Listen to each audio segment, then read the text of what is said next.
Please खुवाइदिनुहोस् न। सुन्तला हजुरको फेभरेट एकदम फ्रुटमा। त्यही भएर पूर्वबाट ल्याइदिएको है। अब आफ्नै बोटमा फलेको सुन्तला हो यो। अझ टुप्पी टुप्पी त छ। मैले अब आफ्नै बोटमा फलेको सुन्तला।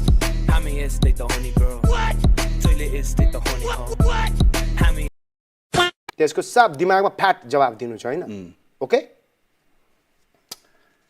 मधुशाला भन्ने बित्तिकै दिमागमा के आउँछ? मधु र उसको भाइ।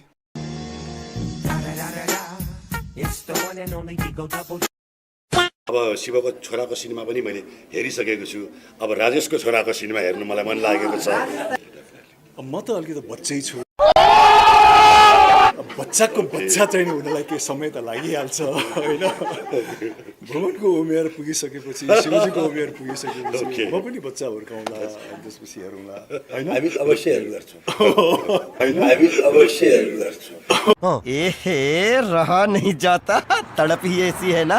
होइन, हेल्पलाइन नगर्नुहोस् है। म आफै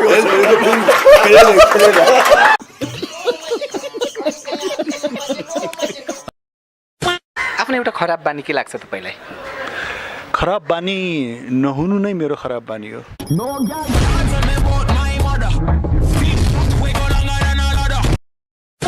तपाईँ कुन चाहिँ रियल कपलको फ्यान हुनुहुन्छ? एकजना हुनुहुन्छ मैले चिनेको, उहाँहरूको नाम चाहिँ नि राजेश हमाल र मधु भट्टराई।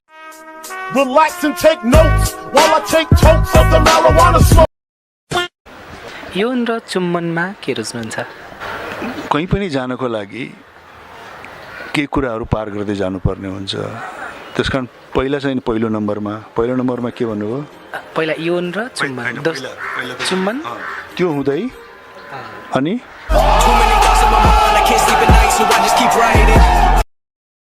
तपाईँको यौन जीवन कतिको खुसीमय छ? तपाईँ झुक्किनु भयो क्या? त्यो प्रश्न मलाई सोध्ने कि मधुलाई? अब तो मेरा दिल जागे न सोता है, क्या करूं हाय कुछ होता है आहा क्या। अब राजेश एउटा होइन, त्यो एउटा नाति, मलाई नाति चाहियो होइन। तिम्रो छोरा मेरो नाति हो नि त। नातिनी पनि हुन्छ, नातिनी पनि हुनसक्छ। भुवन बुवा, नातिको लागि म भरपुर प्रयास गरिरहेको छु।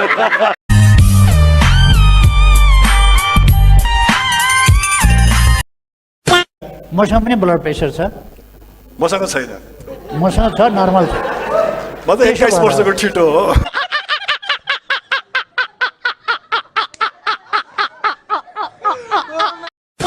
हजुरको मिम अब यति धेरै आउँछ होइन, यस्तो राम्रो राम्रो मिम आइरहेको हुन्छ। हजुरको लागि हजुरले सुन्नु भएको आफ्नै कुन चाहिँ मिम चाहिँ एकदमै खतरा लाग्छ हजुरलाई? एउटा तुरुन्तै भनिदियो। हजुर तुरुन्तै। यो मेरो हातमा के छ? बल। यो बल होइन, यो मैले खेल्ने गुच्चा हो। Harmanım, baba nerede çarşafım? Gördüğüm bu paketler benim dermanım. Hoppa yavaş. बग्ने पानी कहिले पनि अशुद्ध हुँदैन देवीजी। बग्ने पानीले सबै फोहोर मैला बगाएर लैजान्छ। त्यसैले यो लुगा पनि बगाउन लादैछु श्रीमानजी। एकपल्टलाई माफ भयो, आइन्दा यहाँ कहिले नहुने छैनौ। कान समातेर माफी माग्छु। प्लिज हाम्रो लुगा फिर्ता गरिदिनुहोस् न, नत्र हामीले पनि पालोको पैसा तिर्न जानेका छौँ।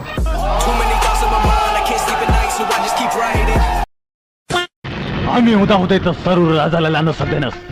खुरुक्क आफ्नो बाटो लाग। आगोलाई छुने प्रयास नगर, टाढैबाट हेर, बोल्न सक्छ।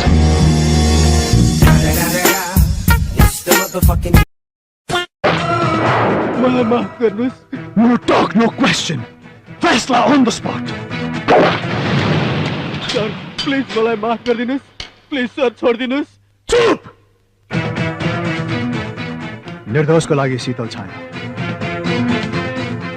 अपराधीको लागि प्रचण्ड घाम। डीएसपी रूपक हो मेरो नाम। बाहिर तैँले लात खाइस्, अब मजाले सरकारी भात खा। Relax and take notes while I take totes of the marijuana smoke.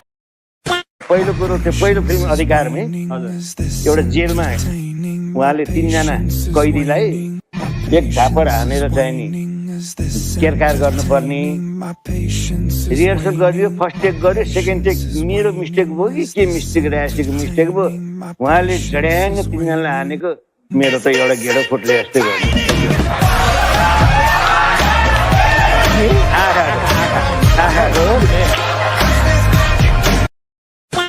आफूलाई यहाँ कमलाको दुध दुन हतार भइसक्यो के रे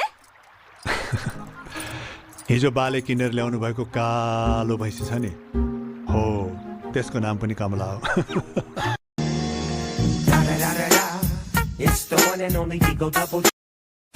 सब के भइरहेछ कसैले मलाई सम्झाउन सक्छ What the hell is happening here?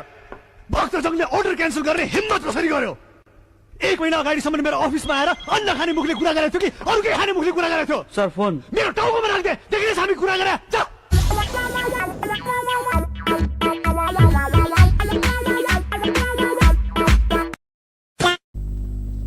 अरे 12 वर्षसम्म कुकुरको पुच्छर ढुङ्ग्रामा राखे पनि जस्ताको तस्तै भनेको यही हो 7 दिन भइसक्यो एउटा नाथे सही गर्न पनि सकेनौ तिमीले 7 दिन त के 7 वर्ष लगाए पनि मबाट हुँदैन यत्रो पाखुरा भएको मान्छेलाई यस्तो लुरे कलम भिडाएर पनि हुन्छ चाहिने कुरा गर्नुपर्छ नि ठुल्ठुलो मुडा उसालाई देऊ न म स्वाट उसालाई फाट फालिदिन्छु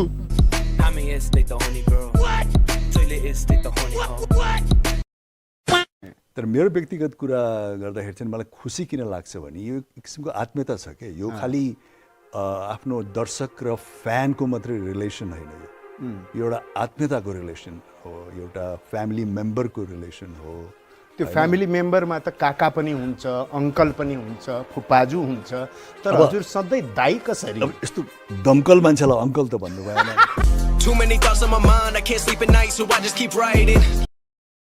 2011 मा जापानमा जुन भूकम्प गयो नि सुनामी तपाईँलाई थाहा छ कि छैन 2011 मा चाहिँ नि जापानमा भयङ्कर ठुलो भूकम्प गयो क्या अनि त्यो बेला म जापानमै थिएँ अनि एउटा व्यक्तिले भन्यो जापानमा राजेश हमाल बाबुलाम भूकम्प किन गयो थाहा छ भनेर अनि अर्कोले थाहा छ नि राजेश हमालले आफ्नो फोन चाहिँ नि भाइब्रेसनमा राखेको थिए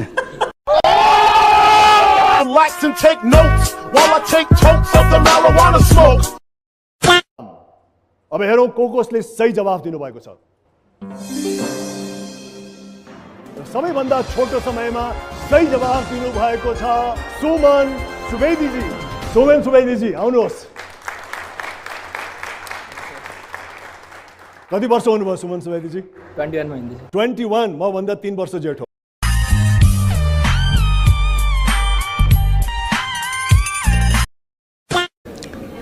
एक दिन महादेवजीको चाहिँ त्रिशूल हराएछ भयङ्कर ठुलो त्रिशूल हुन्छ नि महादेवको त्रिशूल हराएर सबले खोज्न थालेछन् कहाँ गयो त महादेवको त्रिशूल होइन महादेव पनि अलिकति आक्रोशित भएछ खै मेरो त्रिशूल भने पछि एउटा मान्छे चाहिँ हस्याङ फस्याङ गर्दै आएर महादेवजी तपाईँको त्रिशूल भेटियो भने कहाँ छ त भने राजेश हमालले चाउमिन खान लगेको रहेछ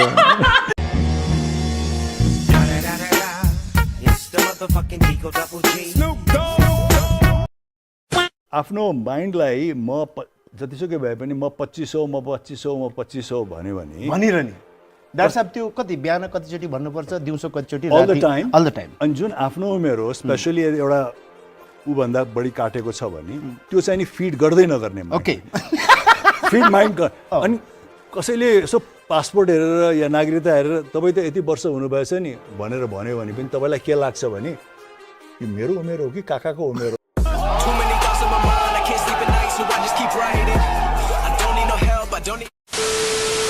मेरो सानो सजेसन चाहिँ के छ भने यदि कोही भेटिहाल्नु भयो र तपाईँको दिमागको घन्टी बजिहाल्यो भने त्यो घन्टीको गुन्जन कम हुनुभन्दा अगाडि नै बिहा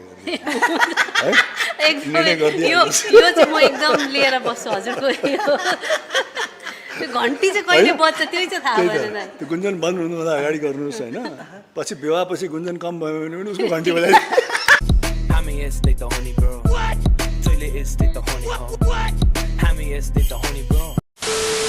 टाइममा दाई म निखिलजी हामीसँगै बसेको थियो त्यति बेला निखिलजीले चाहिँ बिहा गर्नुपर्छ भन्ने होइन अनि म र दाई चाहिँ हामी चाहिँ थियो कि होइन बिहा नगर्ने हामी बिहा गर्नै पर्छ जरुरी छैन नि किन गर्ने भन्नेमा थियो टिप्स दिनुभएको होइन हौ निखिलजी पनि हुनुहुन्थ्यो उहाँ चाहिँ विवाहित हुनुहुन्थ्यो विवाहित हुनुहुन्थ्यो देशको सुटिङ गरिरहेको थियो हामी अनि उहाँले भन्नुभयो होइन बिहे गर्नुपर्छ नि भन्ने कुरा थियो उहाँको होइन उहाँले बिहा गर्नुपर्छ भन्नुभयो कि गरिरहनुपर्छ भन्नुभयो